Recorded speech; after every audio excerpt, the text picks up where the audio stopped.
Sports Talk Bears, like and subscribe. Hey, we've got this game. We've got this game against the Falcons, and it's important for reasons we aren't even thinking about. The Bears made sure we enjoyed Christmas Eve, didn't they? That was fantastic. Thanks, boys. Now we have a showdown with the Atlanta Falcons for New Year's Eve, and I'm here for it. This game is so important. Chicago needs to be looking to finish strong to close out 2023, and I believe this is a must-win for different reasons. Let's chop it up, but first, let's have some fun, shall we?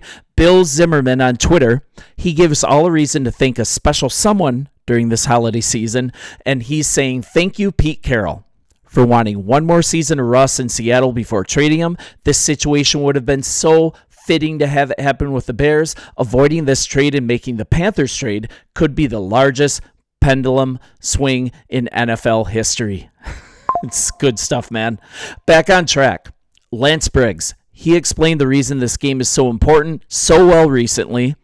He stated recently that finishing strong and winning out, it's important because it sets the tone for next year. You have guys in the locker room saying, hey, we've won 3, we've won 4 in a row. The streak continues right now.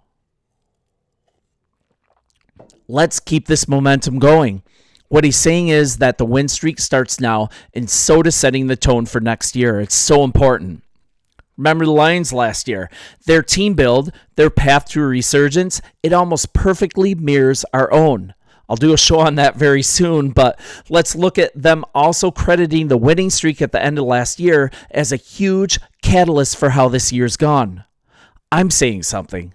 I'm saying we should be more concerned right now about setting a winning tone in the locker room, changing the culture, and gaining continuity within the organization. The coaching staff, finishing well and being kept. We can talk about firing Luke Getsy. I can be on board with that. But building confidence in Fields as well, moving forward, building on what we have. I firmly believe something. I firmly believe a teardown regarding coaching staff and quarterback is not in our best interest, not at all. And likely, that decision has already been made on both fronts. They already know. They're not looking to evaluate. They're not looking to see what happens next to dictate what they do next year. They've already decided.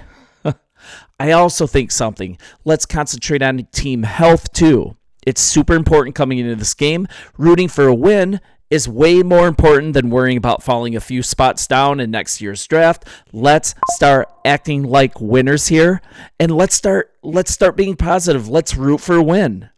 Let's get to some injury news so we can be hopeful that we have our best players out there playing the Falcons. Let me get to it here.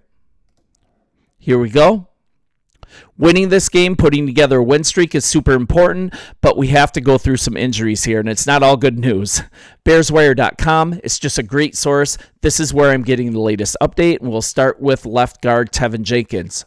He's in the concussion protocol. You guys know that from the Cleveland game. He sat out against the Cardinals. He's getting some work in practice. He has a possible shot to play this week, but let's cross our fingers. It's not guaranteed. Cole Kmet. He suffered a knee injury in the second half on Sunday. This is a big reason we ran the ball so much in the second half. It's not because Fields is not very good. It's because our top 2 targets were injured. Coach Flus, he's holding him out of practice so far. It's doubtful he'll suit up this week. It's not a great thing for our offense, as you guys know. But I do understand something. Taking the safe approach with him, frankly, he's just too important to rush back. Let's look at Darnell Mooney. He's also entered the concussion protocol. This is a tough blow as well.